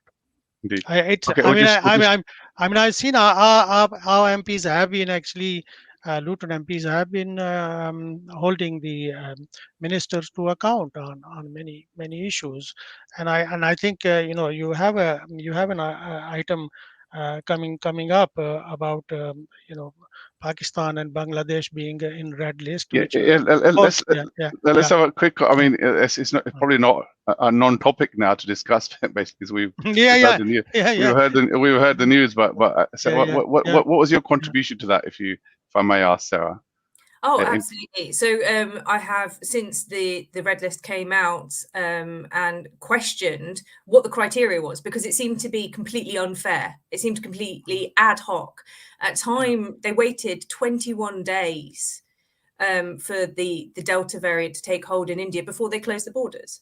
So it wasn't about case rises. It wasn't about new variants. So what was it about? And I think we urged the government to be open and honest about that, and they never were. So I decided that I would work with the Pakistani High Commission to see what we could do to really push the government, really challenge the government together. So I don't just reach out to other people. We're going to have to pick this up after the break. Okay. I'll just I've got a countdown going, so I need to sort of take a short break. We'll come back in about 4 minutes' time, hopefully. So we'll pick up this point and what you've done in terms of changing the government's mind. And I suspect it's a combination of lots of people. I think there's a lot of pressure from everywhere, including the government of Pakistan. I understand the Prime Minister of Pakistan waded into the discussion. But anyway, so we're going to take a short break, listeners, and we'll be right back after these messages. Stay tuned.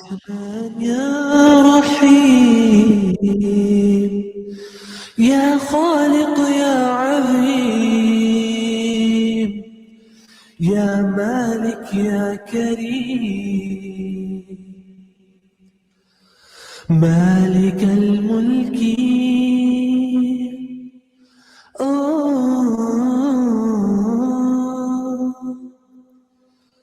مالك الملك ذو الجلال والإكرام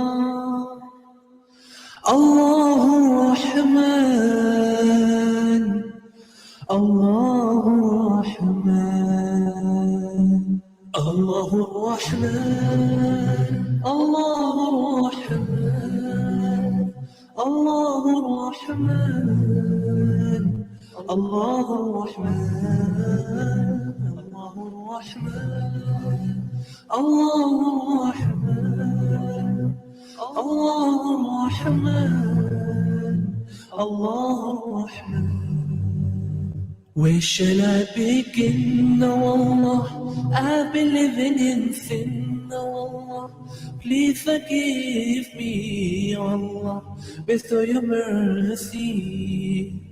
Save me from shaitan, oh Allah, save me from his lies, oh Allah.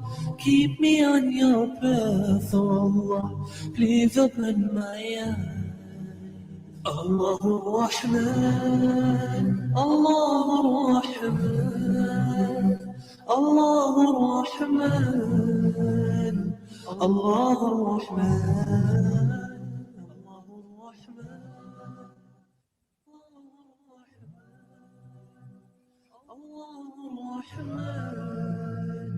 الله الرحمن ओ मेरे अल्लाह माफ कर दे मौला तेरे इस बंदे को जिससे हो गई है खता ओ मेरे खुदा हम तो गुनाहों पे शर्मिंदा तेरे माफी के लायक तो नहीं फिर भी माफ कर दे मौला अल्लाह रहमान अल्लाह रहमान अल्लाह रहमान अल्लाह रहमान अल्लाह Rahman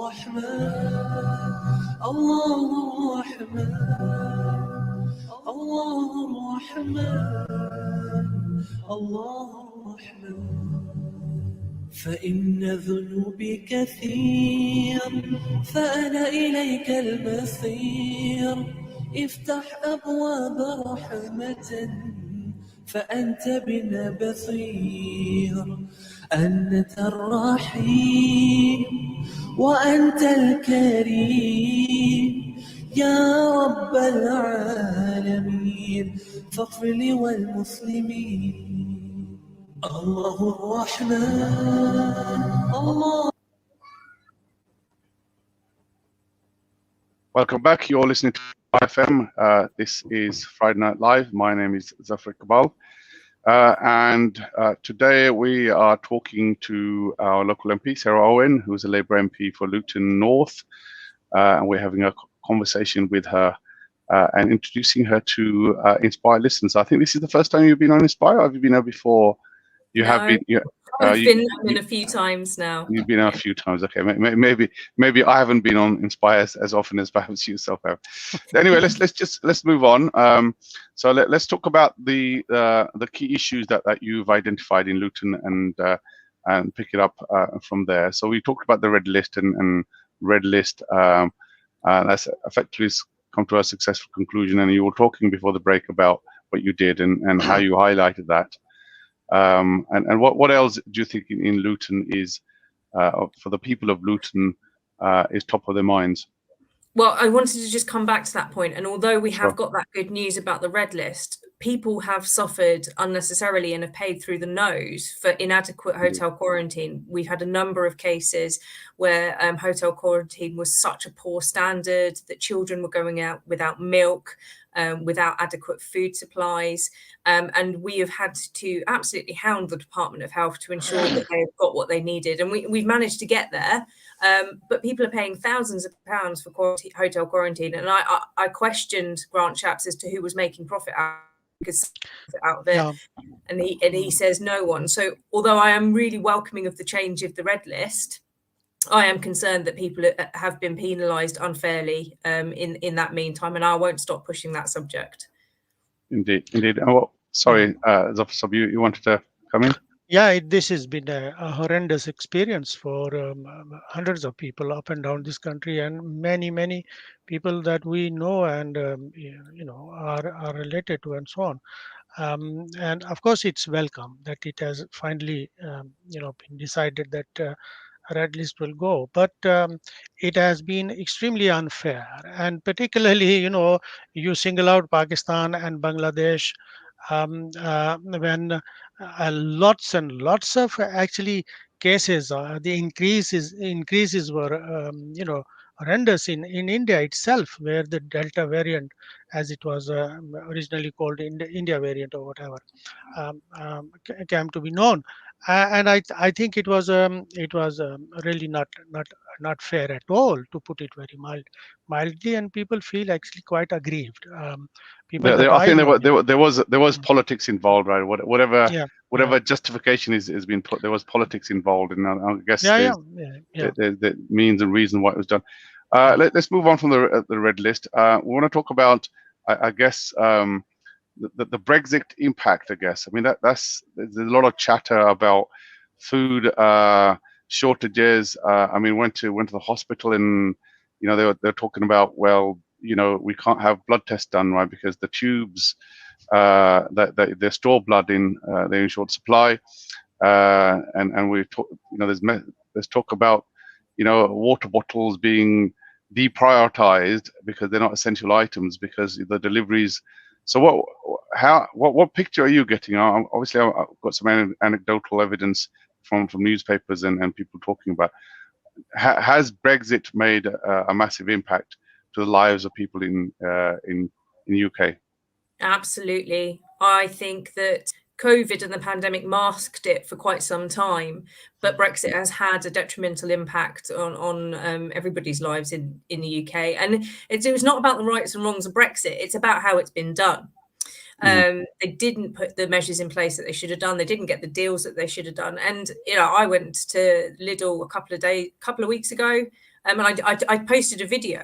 There were just empty freezers, and this is being reported across the town, across the country, and it's not just a shortage of lorry drivers. It's been issues about airport cargo as well, where both myself and Rachel Hopkins have had to speak to cargo air freight, and they've said that they've had real problems because they've not been given the clearance to fly in the same way that they had done previously.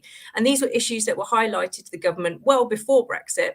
And before I was an MP, these are the sorts of issues that I'd taken directly to Michael Gove in the Cabinet Office, and I took workers with me. Workers from AstraZeneca, workers from the manufacturing sector. And we warned about this issue. If they didn't get the negotiations right, that we were going to have problems down the line. And this is what we are seeing. And the only person that's going to lose out now are going to be customers as prices go higher and higher and higher. And they are. So you mentioned a couple of things that you've done, but in terms of, I guess, you've got the Brexiteers in control effectively in government. They're in charge. You'll have a hell of a time to try and sort of convince them otherwise in terms of what they're doing. What is there? I guess the common man can do in terms of trying to sort of put this on the map.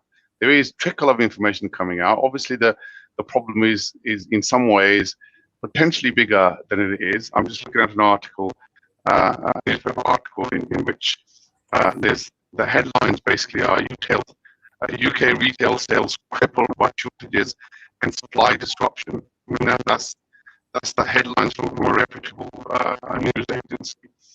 Are you seeing that the issues are being taken seriously, and what are you doing to make sure that they are taken seriously? Oh, there's an absolute denial from members in government that there's any shortages. I don't know whether Waitrose clearly isn't having a shortage of the things that the Tory ministers are eating, but there actually is clearly a shortage where people are trying to live their lives, and it's having an impact on small businesses as well. And I think the things that we can do is really challenge what we're hearing in the media when we're being told something that we know is blatantly true, and it feels like we're being gaslit. Don't tell me that there isn't a shortage of food when I walk to the local supermarket and there are shelves that are absolutely empty. I think really challenging that monologue that's coming from the government ministers and say that's not the reality for us. The second one, I think, is really supporting our small businesses. Mm-hmm. You'll see companies like Amazon now have a monopoly. Yes. And there's a reason why I do every Saturday a small business shout out, because we have such wonderful small businesses in Luton North, and they've had it tough over the last year, but they also, our corner shops, our local shops, were the ones that kept us going throughout this pandemic. Mm-hmm. And I believe that they are going to be the ones that will keep us going through Brexit as well, but they need to be there.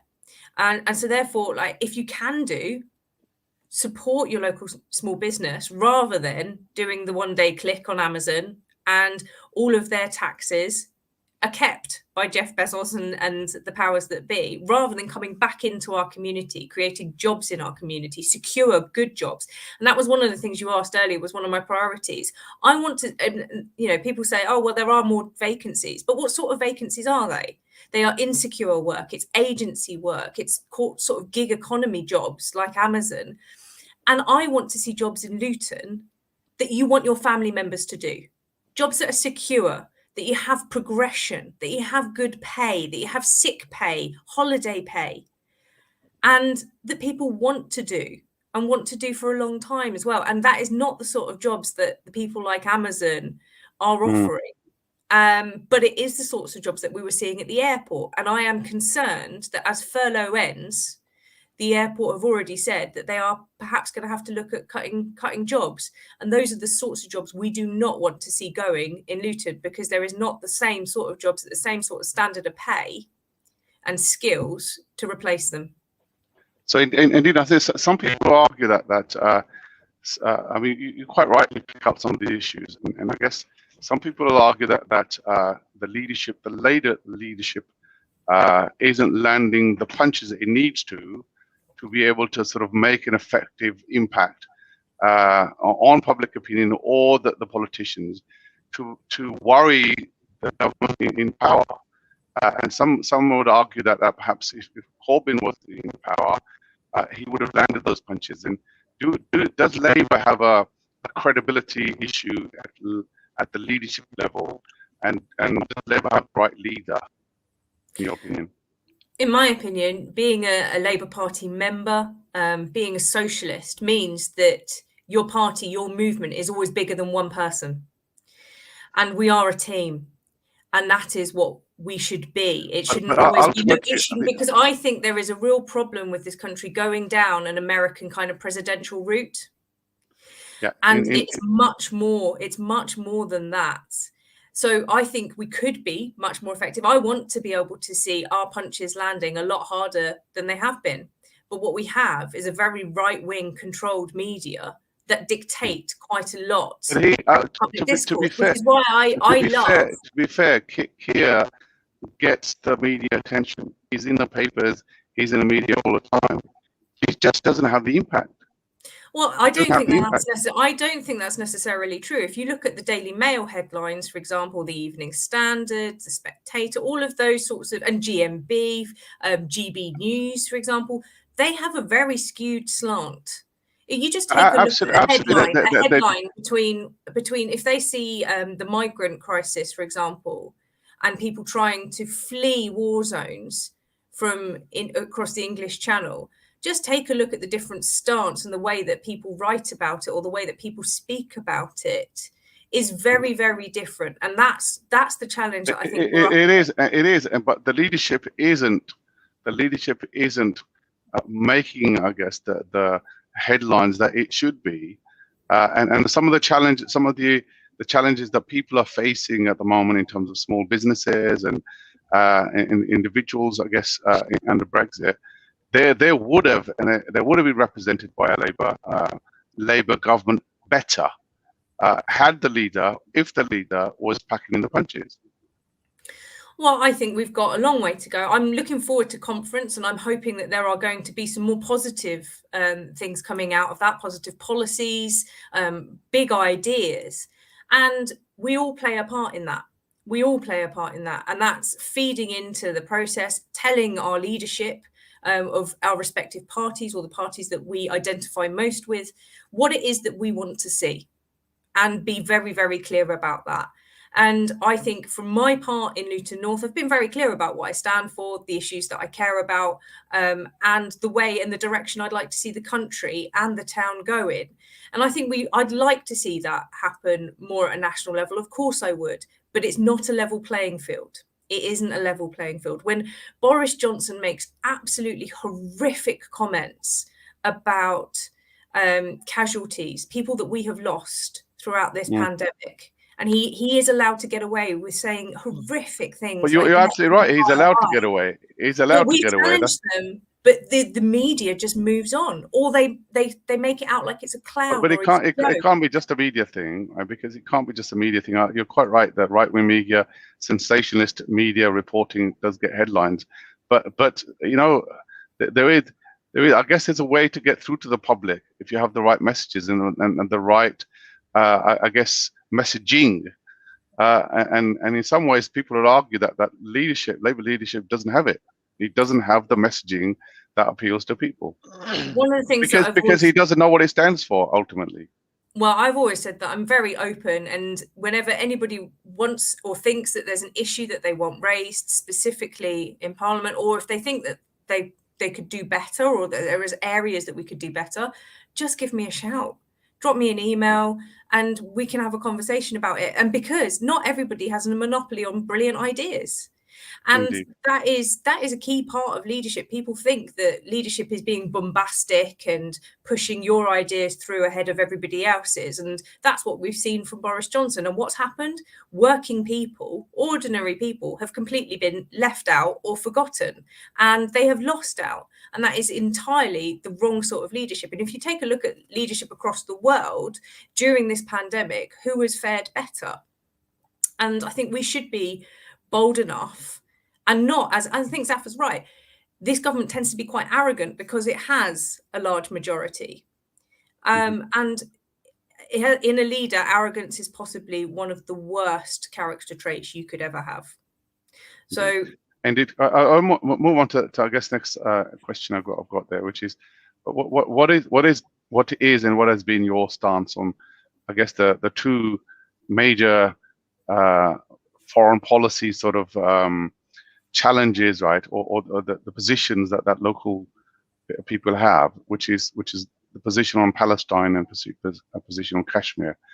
What have you, since you come to Luton, what have you kind of like done to put forward the views of the local people on those two issues? Well, firstly, we've had the recent rallies in Luton on Palestine after we'd seen the awful attacks on the Al-Aqsa Mosque and the forced. I hate this phrase evictions, because eviction sounds like somebody that is renting. It's actually forced removal of people from their homes, which has now become seen as forced evictions, and that's the terminology I am not comfortable with, because I think it is fundamentally wrong. But both myself and Rachel Hopkins spoke at that rally, and I'm sure that many of your listeners were at those rallies as well. And we've been very, very clear about our stance on this. What Israel are doing is breaking international law. And the disappointing thing is that the UK prominence and influence on the world stage throughout the global pandemic, but throughout all of the human rights atrocities that are taking place at the moment, they've been silent.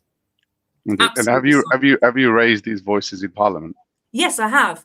And one of my first Westminster Hall debates that I put forward and I led myself was on Kashmir. Indeed.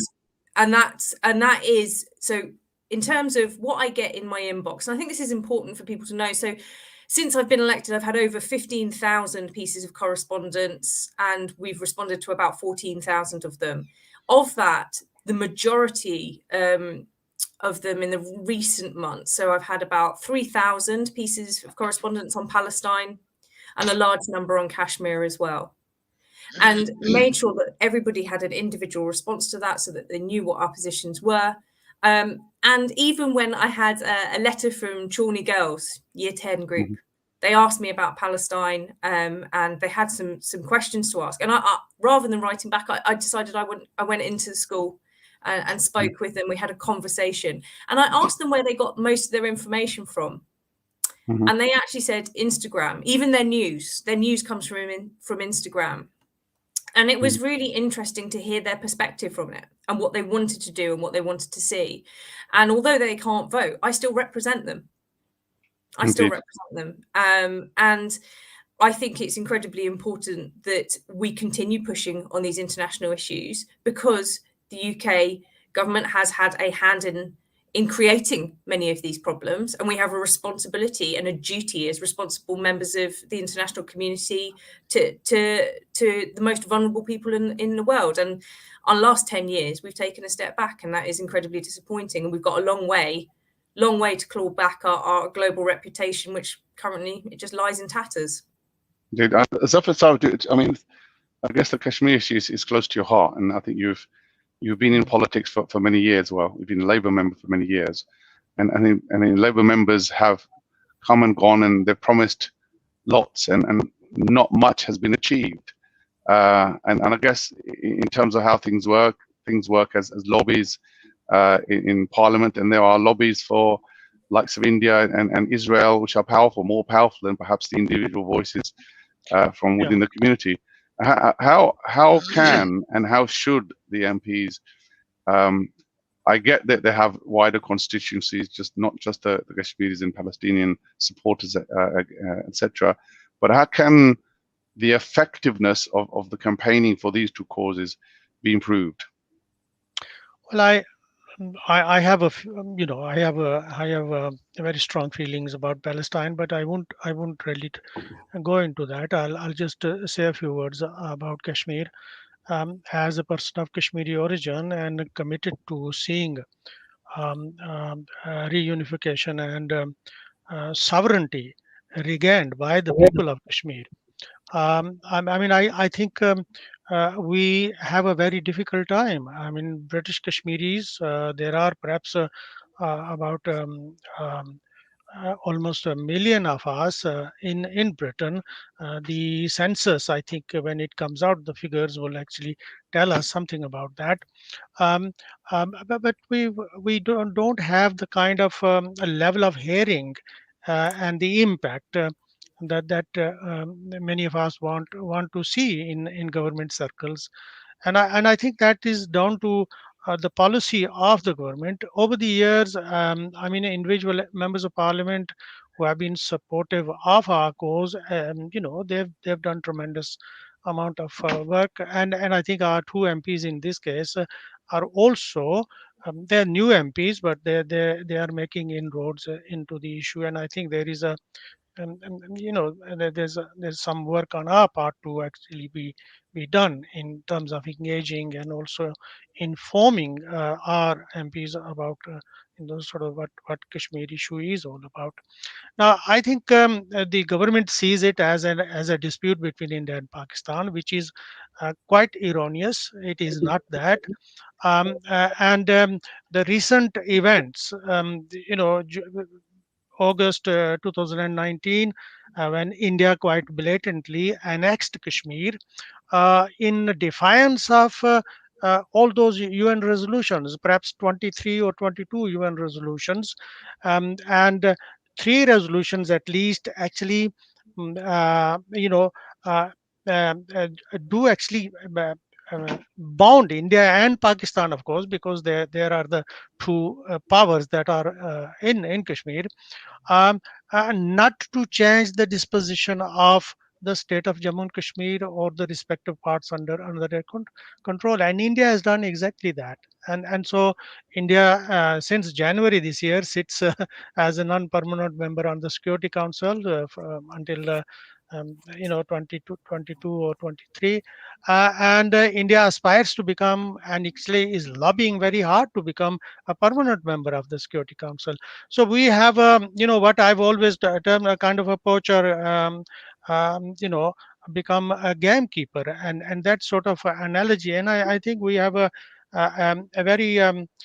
very difficult time with the British government over the years, and they know what the feeling of the Kashmiri people are, and they know what the solution is. And the solution is that the people must have the opportunity to decide without any conditions, without any preconditions, because self-determination, according to the UN Charter, means self-determination, and people's sovereignty must be restored over their homeland.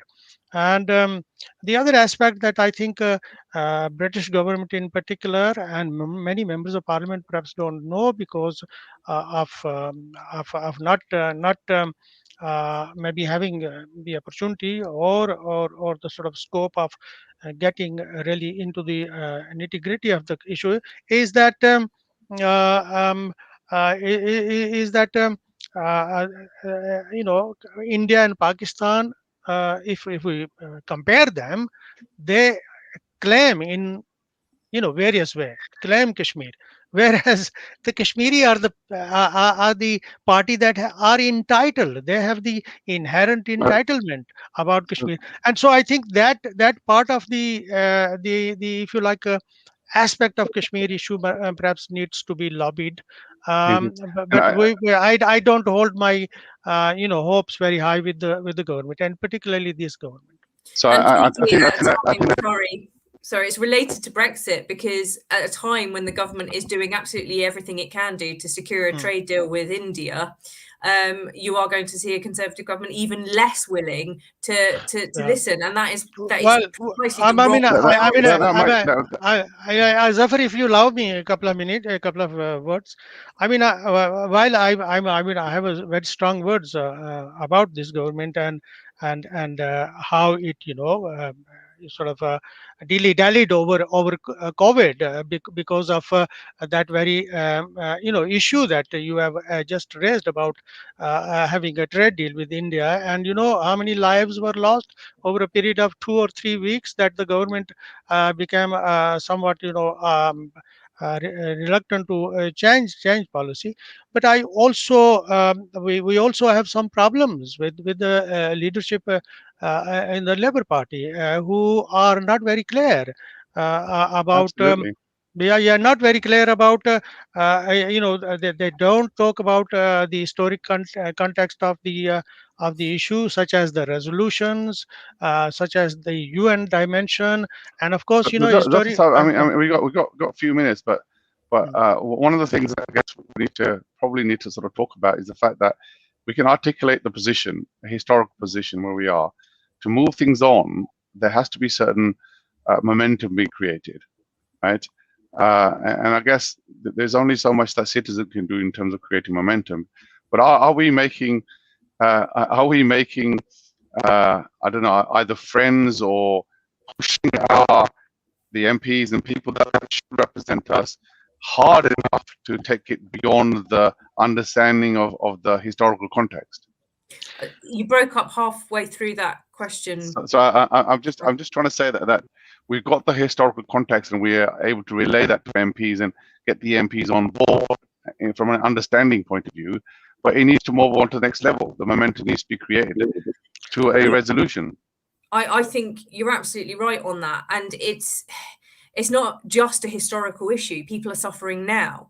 We see absolutely horrific reports of human rights abuses, particularly against women and girls. And action needs to be taken now. And I think that when we have this discussion about the historical context, it almost negates or lets people off, the powers be off, from actually acting now. It becomes a history lesson. Yeah, but I think there is in huge importance in understanding the history, because then that people understand that Britain has a moral duty within this as well. But basically, this is a human rights issue, and therefore everybody should care about it. I have strongly said that you do not get to pick and choose which human rights you care for. I'm gonna have to. I've only got about 30 seconds left. Yeah, okay. And I think what's important to know, currently, is that over the 2 years, almost 4 million people have been given, permits to become Kashmiris who are non-Kashmiris. We'll have to leave it. Thank you, everybody. Thank you. Assalamu alaikum. Listeners, until next week. Assalamu alaikum. Continue listening to Inspire FM. Inspire FM.